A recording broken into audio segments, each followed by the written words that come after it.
오늘은 좀 다른 본문을 함께 보겠습니다. 누가복음 말씀을 볼 텐데요. 누가복음 19장 1절에서 10절까지 말씀을 한 절씩 교독해서 올리겠습니다. 예수께서 여리고로 들어가시더라. 삭개오라 이름하는 자가 있으니 세리장이요 또한 부자라. 그가 예수께서 어떠한 사람인가 하여 보고자 하되 키가 작고 사람이 많아 할 수 없어 앞으로 달려가서 보기를 위하여 돌 무화과 나무에 올라가니 이는 예수께서 그리로 지나가시게 되밀어라. 예수께서 그곳에 이르사 쳐다보시고 이르시되 삭개오야 속히 내려오라. 내가 오늘 내 집에 유하여야 하겠다 하시니 급히 내려와 즐거워하며 영접하거늘 무사람이 보고 수군거려 이르되 저가 죄인의 집에 유하러 들어갔도다 하더라. 삭개오가 서서 주께 여짜오되 주여 보시옵소서 내 소유의 절반을 가난한 자들에게 주겠사오며 만일 누구의 것을 속여 빼앗은 일이 있으면 내 갑절이나 갚겠나이다. 예수께서 이르시되 오늘 구원이 이 집에 이르렀으니 이 사람도 아브라함의 자손이로다. 인자가 온 것은 잃어버린 자를 찾아 구원하려 함이니라. 아멘. 여러분, 이번 한 주간 동안에는 우리가 우리 주님 사랑하시는 삭개오, 이 삭개오와 같은 우리 형제 자매들을 위해서 함께 기도하고 또 그 이름을 기억하고 주님 앞에 그 이름을 올려드리는 한 주가 되기를 소망합니다.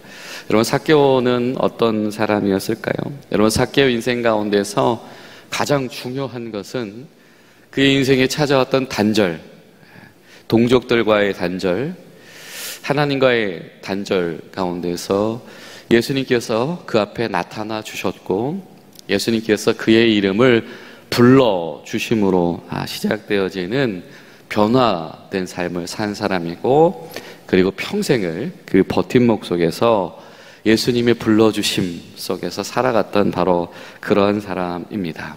여러분, 우리가 누군가의 이름을 불러준다라고 하는 것은 굉장히 소중한 일이죠. 왜냐하면 그 사람의 존재 가치를 인정하는 것이기 때문입니다.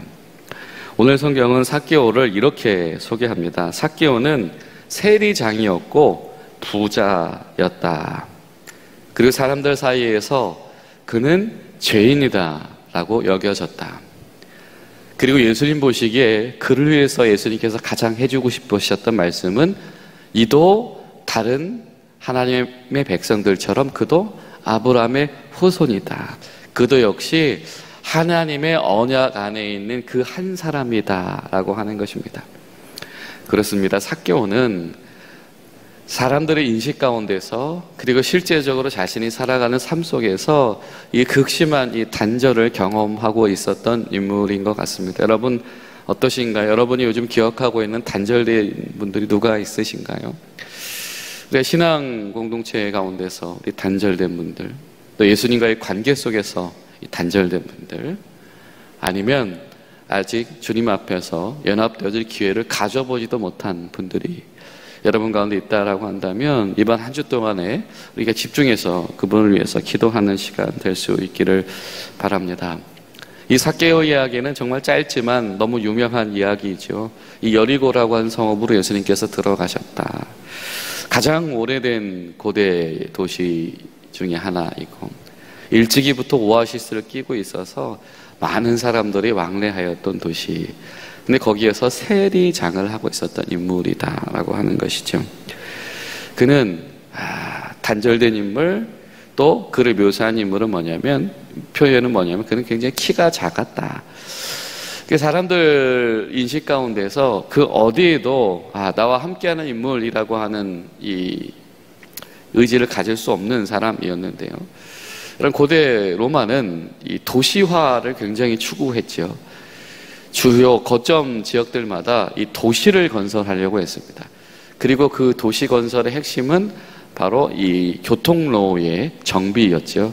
그 이유는 아주 명확했습니다. 그 목적이 무엇이었을까요? 세금을 효율적으로 잘 걷어들이기 위함이었습니다. 그래서 로마는 그 세금을 걷어들이기 위해서 그 세금을 징수하고 이 세금을 모집하는 인물들을 고용을 하였는데요. 그 중간에서 소위 그 세리들이라고 불리는 인물들에게 그 지역 사람들에게 이 세금의 정도를 할당하고 그리고 그것을 종합해서 로마에 이것이 제출될 수 있게 하는 사람, 그 역할을 맡은 사람이 바로 세리장이었습니다. 그러니까 오늘 이 말씀 속에서 이 삭개오는 그 세리장이다. 여러분 잘 생각을 해보십시오. 자, 로마가 이 100원의 세금을 요구하였다라고 한다면 세리장이 소위 요즘 말로 각 동네 세리들에게 하청을 줘야 될 거 아닙니까? 그렇죠? 그러면은 자신도 그 일을 하면서 이익을 남겨야 되니까 원래 받아야 되는 세금에 더 많이 무엇인가를 붙여서 세금을 정했겠지요. 그 역할들을 세리장이 했던 것입니다.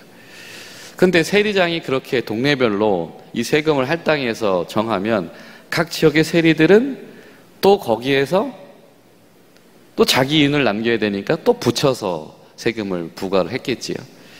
이렇게 실질적으로 이 세금을 내야 되는 한 사람 한 사람 입장에서는 소위 이 뭐라고 할까요? 이 세리 직책들이 남겨놓은 마진들 때문에 더 이 과중한 이 세금들이 부여된다라고 느껴졌을 것이고, 그리고 그 모든 세금의 어떤 정도와 금액을 정하는 사람이 누구냐면 그들이 세리장인 것입니다.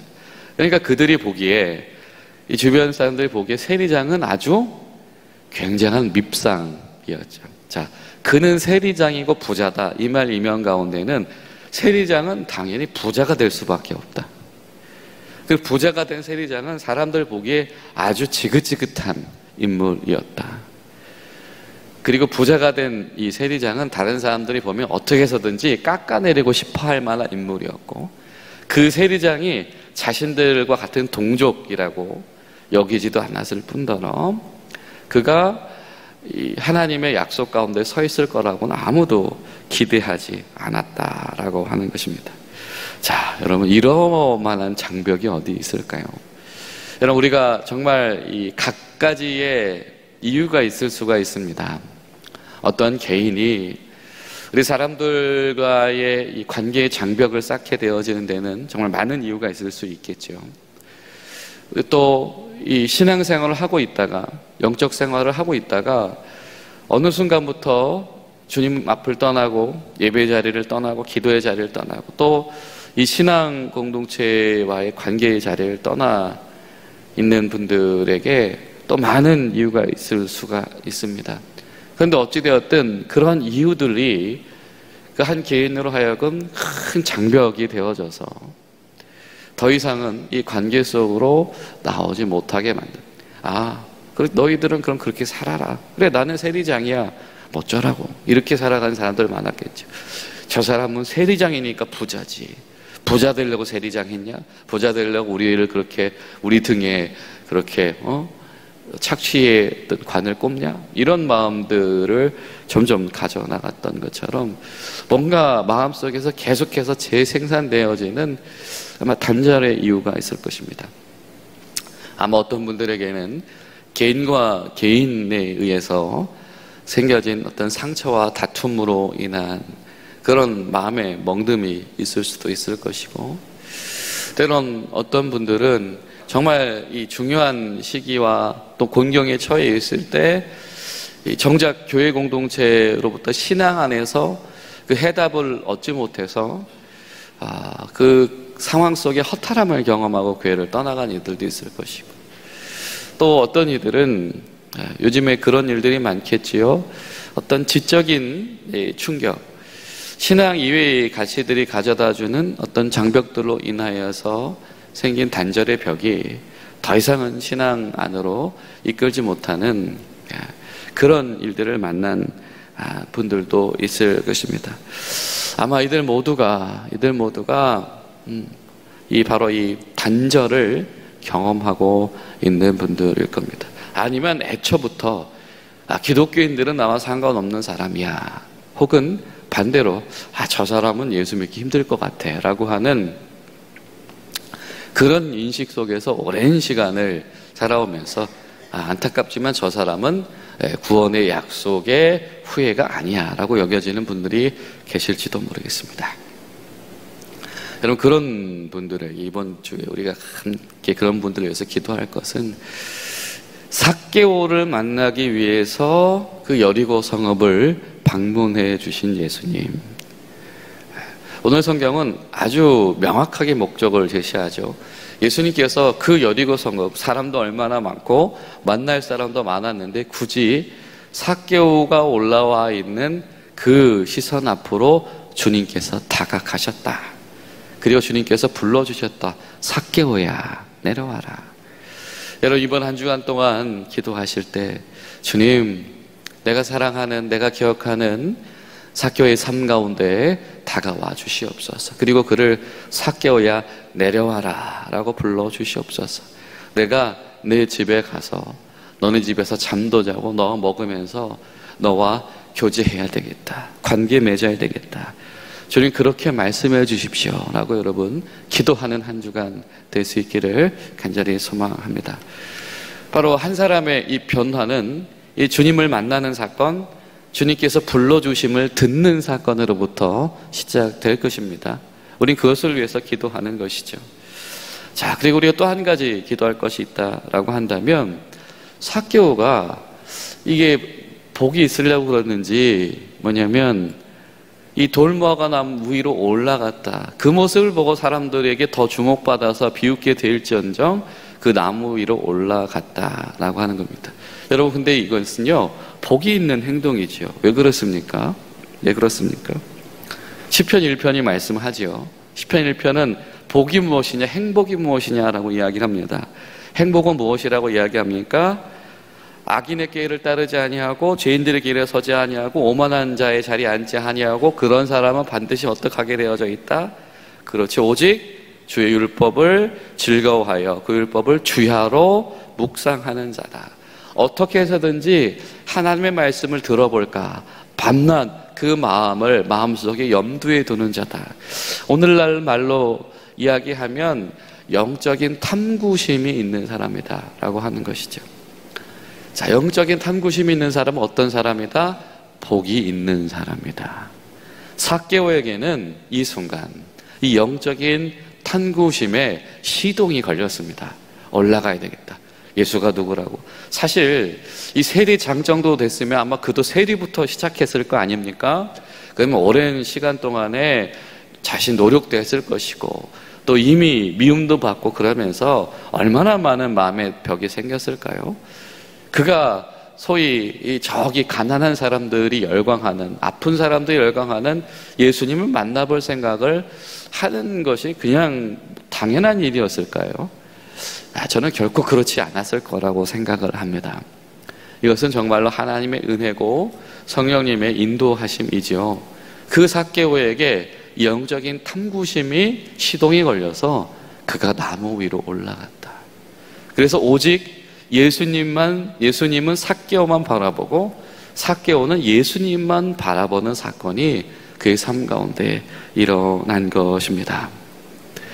여러분, 사도행전 17장을 보면 사도 바울과 그의 일행이 이제 그리스 지역에서 열심히 전도하는 이야기가 나오죠. 이 데살로니가 지역과 베레아 지역을 연이어서 전도하는 내용이 나옵니다. 자, 그 말씀을 보면 17장 11절에 이런 내용이 등장을 해요. 베레아에 있는 사람들은 데살로니가에 있는 사람들보다 더 너그러워서 간절한 마음으로 말씀을 받고 이것이 그러한가 하여 날마다 성경을 상고함으로. 그러니까 시편 1편에서 노래하고 있는 그 일이 저기 유대인들도 아니었던 이 베레아 지역에 있던 사람들에게 복음이 전파될 때 그곳 사람들 가운데 똑같은 하나님의 역사가 일어나는 것이죠. 말씀을 한 번 들은 것으로 끝나는 것이 아니고 자꾸 그 말씀이 기억나고 자꾸 그 말씀을 더 알고 싶은 마음이 생겨지는 것입니다. 이것은 하나님께서 주신 영적인 탐구심이지요. 아마 이 삭개오에게 그 일이 일어났던 것 같습니다. 결국에 그는 예수님을 초청하게 되어지고 그의 삶 자체가 바뀌어지게 되죠. 주님, 내가 어떻게 하면 새 삶을 살 수 있겠습니까? 이거 정말 놀라운 고백을 하고 있는 것이죠. 나의 삶의 자세를 바꾸겠습니다. 방향성을 바꾸겠습니다. 이 세리장의 존재 목적, 세리들을 이 계약 관계로 고용하는 존재 목적은 어떻게 해서든지 더 취하는 것이 목적일 텐데, 내가 그 취한 모든 것들을 다 주님 앞에 회개하고 다 돌려주고 원상복구 시켜 버리겠습니다. 삭개오에게는 평생 이룩했던 이 세리장이라고 하는 업적보다도, 그리고 그것으로부터 쌓여진 이 부와 어떤 영향력보다도 삭개오야 불러주신 주님과의 만남이 더 강렬하고 더 소중하고 더 절실했다라고 하는 것이죠. 그럼 우리는 하루 우리가 그것을 위해서 기도하기를 소망합니다. 주님께서 불러주신 그 삭개오에게 이러한 일생 일대의 변화를 허락하여 주시옵소서. 평생 공들여서 애써왔던 것, 그것보다도 더 귀한 주님의 말씀, 주님의 불러주심을 만나고 그 인생의 반전이 일어나도록 도와주시옵소서. 그런 마음으로 기도하고, 또 특별히 여러분 기도하실 때 우리 교회 작은 교회들, 우리 목장 교회들 통해서 우리 예배들이 이루어지고 또 영적인 교제가 이루어질 텐데, 우리 작은 교회들, 이 목장 예배들을 통해서 기억되는 그 한 사람 한 사람들이 하나님 앞에서 단절의 자리에서 이렇게 부르심의 자리로 나오고 그에게 이런 반전이 일어나도록, 그런 사람들의 이름이 풍성하게 기억되도록 우리 목장 예배를 사용하여 주시옵소서. 우리 그런 마음으로 함께 중보하며 기도한 하루 되시기를 간절히 소망합니다.